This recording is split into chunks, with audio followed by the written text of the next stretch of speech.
All right, so today we are diving into Eckhart Tolle's The Power of Now. Ooh, interesting. Have you read this one? I have, yeah. So this is this spiritual self-help book all about, finding inner peace Right. and enlightenment by living in the present moment. Mm-hmm. And you probably heard of this one. It was a huge bestseller Oh, yeah. after Oprah recommended it back in 2000. Big time. So we're going to explore, the book's core concepts, Okay. some interesting chapter Oh, highlights, yeah. and even touch on a few of the criticisms that it's faced. Sounds good. So by the end, you'll have a really solid grasp of what the power of now is all about. Great. So the book is structured in a way that kind of gently guides the reader on this journey of self-discovery. Yes. Can we start with the introduction? Yeah, let's start there. Perfect.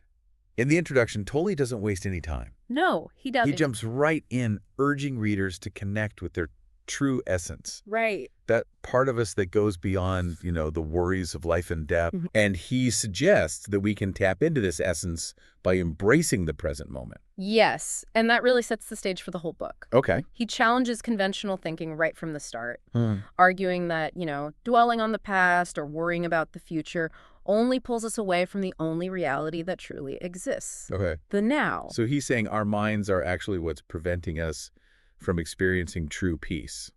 He is. That's a pretty bold statement. It is, and he explains it beautifully. Okay.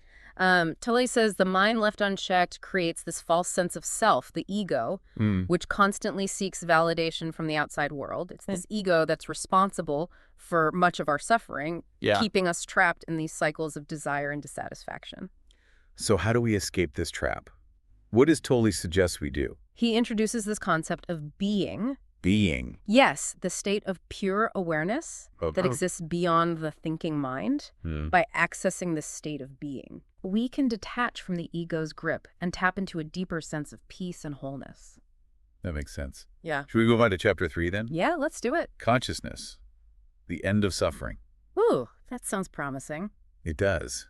In this chapter, Tolle dives into the idea that suffering stems from our identification with our thoughts and emotions. Yes. He calls this accumulated emotional baggage the pain body, Yes. almost like a separate entity that feeds on negativity.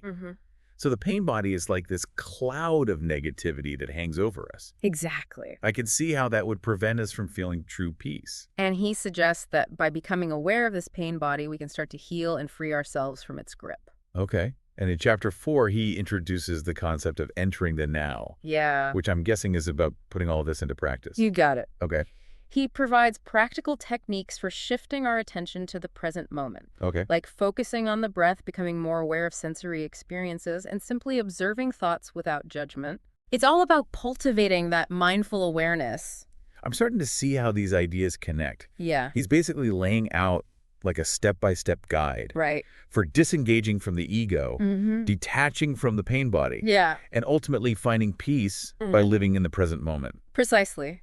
He even shares a personal story Oh, really? about his own profound shift in perspective during a period of intense anxiety, Okay. which really drives home the power of this approach. But let's be real, living in the now is easier said than done, right? Sure. I'm guessing there are people who don't quite buy into this whole philosophy. Of course.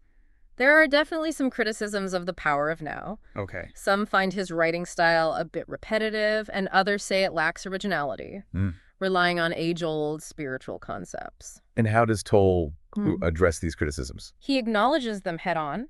Okay. He actually encourages readers to question everything and not just blindly accept his teachings. Okay. He stresses that the book is about personal experience and inner transformation, not just intellectual understanding. That's interesting. So he's not claiming to have all the answers, No. but rather offering a framework for self-discovery. Exactly. In the next chapter, The State of Presence, Okay. Tolle really emphasizes the importance of cultivating this inner stillness, Okay. the state of being we talked about earlier. All right. So we've covered the introduction in the first 5 chapters. Yeah. We've learned about the ego, the pain body, Mm-hmm. the importance of the present moment, Right. and Tolle's emphasis on cultivating awareness. Yeah. Where do we go from here? Well, in the next section, Tolle delves into the strategies for achieving and deepening that state of presence. Okay.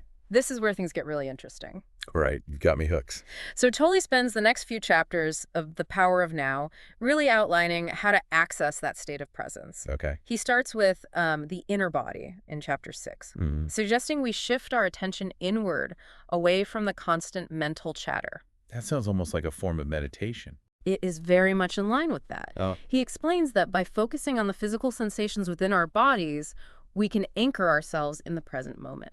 Interesting. So it's about shifting from thinking to feeling. Yes. From the mental to the physical. Exactly. Yeah. And in chapter 7, Portals into the Unmanifested. Okay. Tolle highlights these everyday moments that can act as gateways to the present moment. Give me some examples. What kind of moments is he talking about? Things like appreciating the beauty of nature, Okay. listening deeply to music, or even just feeling the warmth of the sun on your skin. Right. These seemingly simple experiences can snap us out of our mental preoccupations and connect us to the now. I can see how those moments can be incredibly grounding. It's about appreciating the little things, isn't it? It is. And in chapter 8, Enlightened Relationships, Okay. Tolle reminds us that relationships can either be a source of suffering or a path to awakening. So how do we make sure our relationships are helping us on our spiritual journey and not holding us back? He stresses the importance of letting go of expectations Okay. and the need to control others. Mm-hmm. Instead, he encourages us to practice acceptance, compassion, and forgiveness in our interactions. So it's about seeing our relationships as opportunities for growth and learning rather than sources of conflict and frustration. Precisely. It's about showing up fully present in our interactions, Yeah. listening with an open heart and responding with kindness even when things get challenging. It sounds like he's advocating for a more conscious and mindful approach to relationships. He is. Now, I'm curious about the chapter titled, Beyond Happiness and Unhappiness, There is Peace. Is he saying we need to transcend our emotions altogether? Not quite. In chapter 9, Tolle explains that true peace isn't about eliminating negative emotions or constantly chasing happiness. It's about finding a deeper state of equanimity Okay. that exists beyond the duality of pleasant and unpleasant feelings. So it's about finding a sense of inner peace that's not dependent on external circumstances. Exactly. He says that by cultivating this inner stillness, we can experience joy and contentment regardless of what's happening around us. That's a powerful idea. It's about finding a sense of stability and grounding amidst the chaos of life. Right. And he continues this exploration in chapter 10, the meaning of surrender. Okay. Here, Tolle emphasizes that true freedom comes not from fighting against life's challenges, but from surrendering to the present moment. Okay, surrender can be a tricky concept. Yeah. It sounds almost passive. What exactly does he mean by surrender? He's not talking about giving up or becoming apathetic. Yeah. It's more about letting go of the need to control everything. Right. And accepting what is without resistance. So it's about trusting the flow of life even when things don't go our way. Exactly. He suggests that by surrendering to the present moment, we open ourselves to a deeper sense of peace and alignment with the universe. That makes sense. It's about relinquishing our ego's grip and allowing life to unfold as it's meant to. Right. And this leads us to the final section of the book, where Tolle addresses some common questions and concerns that arise on this spiritual path. All right, so let's dive into those final chapters and see what insights Tolle has to offer as we wrap up our deep dive. Okay, so we're in the home stretch of our deep dive into the power of now. What does Tolle focus on in these last few chapters? Well, he shifts gears a bit and tackles some of those common questions people have about this whole idea of living in the now. Right. Like in chapter 11, the significance of the body, he talks about how we can use our bodies as a gateway to presence. So it's not just about mental awareness, but also about connecting with our physical selves. Right. He suggests practices like mindful movement or simply paying attention to our physical sensations to ground ourselves in the present moment. He also dedicates a whole chapter to exploring the nature of relationships through this lens of presence. Yeah. Chapter 12, relationships as a spiritual practice.